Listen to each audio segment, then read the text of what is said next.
គឺយើងមកផ្ដាច់ពាក្យវិញ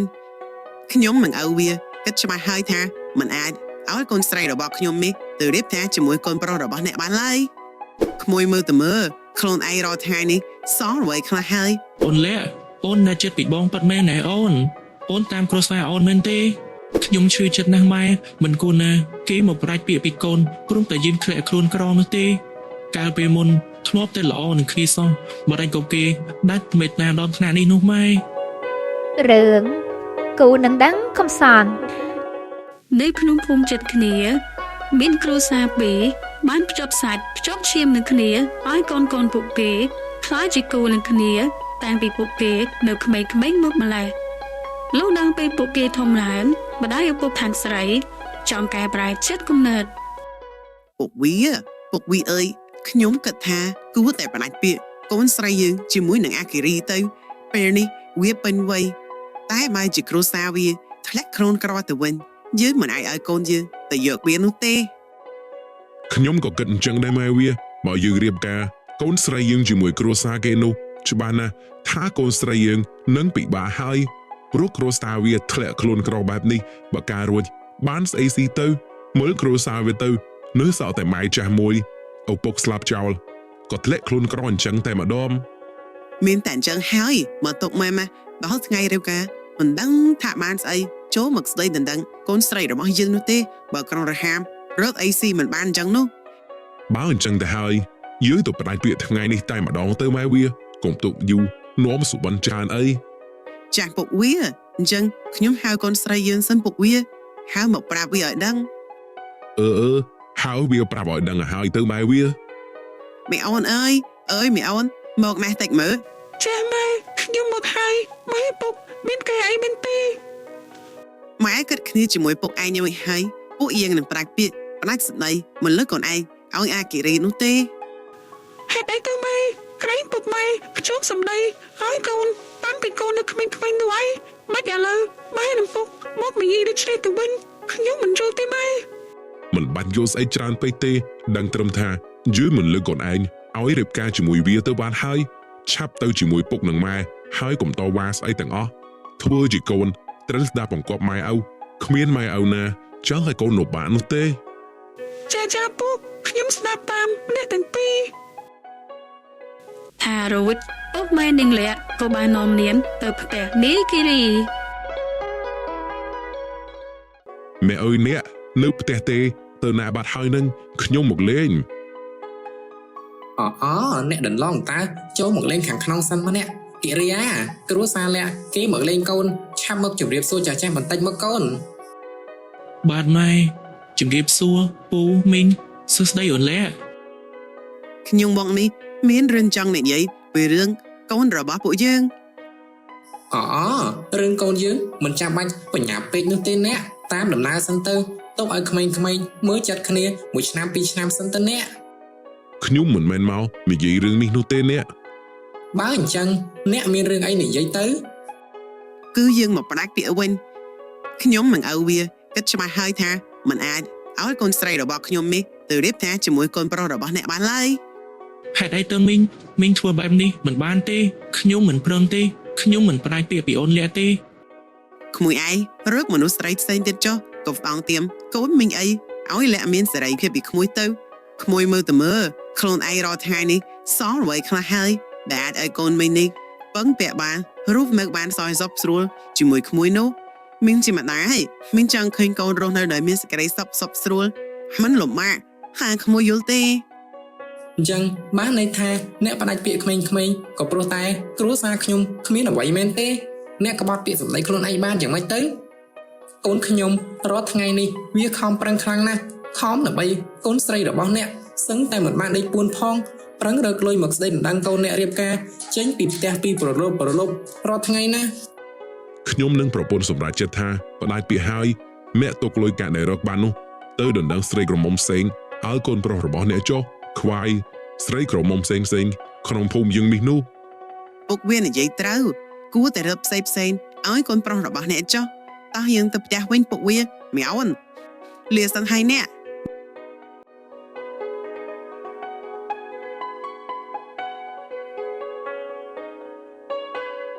អូនលាក់ អូននៅចិត្តពីបងពិតមែនណែអូនតាមគ្រួសារអូនមែនទេ សំទោសបងគិរីខ្ញុំមិនល្អនោះទេបងរើបែបផ្សេងចុះខ្ញុំទៅសិនហើយនិយាយរួចក្រុមគ្រួសារពួកគេក៏ចេញទៅបាត់ កាត់ចិត្តទៅកូនប្រុសធ្វើម៉េចបើគេដាច់ចិត្តបែបនេះនោះពេលដែលយើងធ្លាក់ខ្លួនក្របែបនេះគេក៏ឈប់លើកកូនស្រីគេឲ្យកូនមិនខ្វះទេស្រីល្អក្នុងភូមិកូនប្រឹងតែរកលុយទៅ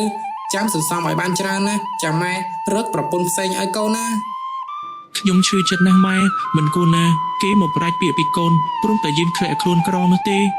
កាលពេលមុនធ្លាប់តែល្អនឹងគ្នាសោះបើមិនក៏គេដាច់មេត្តាដល់ថ្នាក់នេះនោះម៉ែ ធ្វើម៉េចបើគ្រួសារយើងធ្លាក់ខ្លួនក្រគេក៏ចូលចិត្តតែអ្នកមានតែព្យាយាមកាត់ចិត្តទៅណាកូនខំប្រឹងរកលុយទៅមិនខ្វះទេស្រីល្អក្នុងភូមិយើងនេះកុំពិបាកចិត្តអីណាកូនប្រុស មិនអីទេម៉ែខ្ញុំនឹងកាត់ចិត្តខិតខំរកលុយឲ្យបានច្រើន នៅថ្ងៃបន្ទាប់នាយគិរីលីអូកាត់ផ្ទះនាងលីអាបងគិរីទៅមកពីរកអូឬបងបានច្រើនមែនឬអត់នឹងបង បានគួរសមដែរតើលាក់ណែអូនយកខ្លះទុកដាំបាយដាំទឹកចុះអូន ចាស់បងអរគុណច្រើនបង នាងលាក់អាគិរីពួកឯងធ្វើស្អីហ្នឹងហ៎ មានបានធ្វើស្អីម៉ែបងគិរីគាត់ឲ្យអូទុកដាំបាយណាម៉ែ មិនបាច់យកទេមុំឲ្យជពាក់តាមវានោះទេឲ្យវិញទៅហើយឯងលើក្រោយកុំរីអូកាត់ផ្ទះយើងទៀតដែរកុំស្មានថាយើងមិនដឹងថាឯងគិតស្អីអសោះឯងចង់អូទាញកូនកំមុំយើងឲ្យទៅរកឯងហើយលងលំកូនកំមុំយើងឲ្យរត់តាមឯងមែនទេ មិនពិតទេអ្នកមីងខ្ញុំគ្រាន់តែរែកអស់តើកាប់ភូមិធម្មតាទេតើ មិនបាច់តកែទេឆាប់ចេញពីមុខផ្ទះយើងភ្លាមទៅហើយយកអូសរបស់ឯងនេះទៅវិញផងយើងមិនឲ្យកូនយើងយកនោះទេ អញ្ចឹងខ្ញុំទៅសិនហើយណាមីងអូនលាក់ នាយគិរីយកអូរួចហើយក៏ដើរចេញទៅ នាងលាក់មានកូនឈ្គួឯងនេះប្រាប់ហើយប្រាប់ទៀតថាកុំឲ្យទៅនិយាយរកវាកុំឲ្យតាក់ទងវាទៀតមិនចេះស្ដាប់ម៉ែអើសោះនេះឯងចង់ស៊ីអំបិលជាមួយវាមែនទេនាងលាក់ ម៉ែអូច្រើនណាស់ខ្ញុំគ្រាន់តែយកអូគាត់ឲ្យទៅតាខ្ញុំទៅក្នុងវិញសិនហើយ យីនាងកូនមីឯងថាឲ្យតិចតួចសោះមិនបានដើរតិចទៀតទេយើងគ្រាន់តែបដៅឯងឲ្យល្អទេតាយើងឆ្លងកាត់មុនឯងឲ្យវាចេះស្ដាប់យើងផងពេលយើងបដៅមិនបងដងនោះ នៅផ្ទះនាយគិរី ដាក់ចុះមកកូនធ្ងន់ខ្លាំងដែរឬអត់ហ្នឹង មិនអីទេម៉ែមិនធ្ងន់ទេម៉ែ ក្មួយនិរ័តគេមកលេងគេកំពុងតែដាំស្លនៅចង្ក្រានខាងក្រោយផ្ទះឯណោះ ហេតុអីក៏ម៉ែហើយនាងចូលដាំស្នូអញ្ចឹង នាងជាអ្នកចង់ឲ្យខ្លួនឯងទេតាម៉ែមិនបានប្រើនាងនោះទេ បងគិរីណែបងពិសាទឹកសិនទៅហើយតិចចិត្តសិនទៅបងហើយហត់ខ្លាំងទេបង អរគុណហើយនិរ័ត នាយគិរីយកទឹកមកផឹកហើយក៏ដើរទៅអង្គុយនៅលើគ្រែ បងឃ្លាននៅបងបាយសំណឆ្អិនអស់ហើយក្រៅហូបទៅឆ្ងាញ់ណាបង និរ័តទៅផ្ទះវិញទៅទីនេះមិនស័ក្តិសមនឹងនាងមកលេងនោះទេ បងគិរីកុំនិយាយដូចនេះខ្ញុំគ្រាន់តែមកលេងបងនិងអ្នកមីងទេតាមិនបងគិរីដេញខ្ញុំទៅវិញអញ្ចឹងខ្ញុំខុសអីមែនទេបង កូនឯងកុំអញ្ចឹងពេកមើលគ្នាខំមកលេងមិនដាញ់គ្នាទៅផ្ទះវិញអញ្ចឹងកូនប្រុសឆាប់ទៅងូតទឹកឲ្យត្រជាក់ខ្លួនសិនទៅអារៀបចំហូបបាយជុំគ្នាណាកូន និរ័តជាកូនអ្នកមានទ្រព្យមិនស័ក្តិសមមកលេងផ្ទះខ្ញុំដែលជាគ្រួសារអ្នកក្រនោះទេប្រយ័ត្នម៉ែពុកនិរ័តថែឲ្យខ្ញុំនិងម៉ែខ្ញុំទៅណា បងកុំព្រួយអីពុកម៉ែខ្ញុំមិនថាអីនោះទេគាត់មិនប្រកាន់គ្រូសាបងដែលមានអ្នកក្រអីនោះទេបងឆាប់ទៅងូតទឹកចេញទៅមកហៅបាយជុំគ្នាជាមួយខ្ញុំនិងអ្នកមីងផង នាយគិរីក៏ដើរទៅងូតទឹកដោយម្ដាយនិងលីរត់រៀបបាយចាំហូបជុំគ្នានាយពេលយប់នៅក្នុងផ្ទះ គិរីថ្ងៃក្រោយកុំដេញក្មួយនិរ័តទៀតគ្នាជាមនុស្សចិត្តល្អគ្រាន់តែគ្នាមកលេងផ្ទះយើងធម្មតាទេតាកូនកូនដេញគ្នាបែបនេះម៉ែខ្លាចគ្នាអន់ចិត្តនឹងណាកូនគ្នាខំមកជួយធ្វើបាយសម្លឲ្យកូនហូបបើម៉ែឮកូនដេញនាងទៀតណាម៉ែច្បាស់ជាខឹងហើយដឹងទេ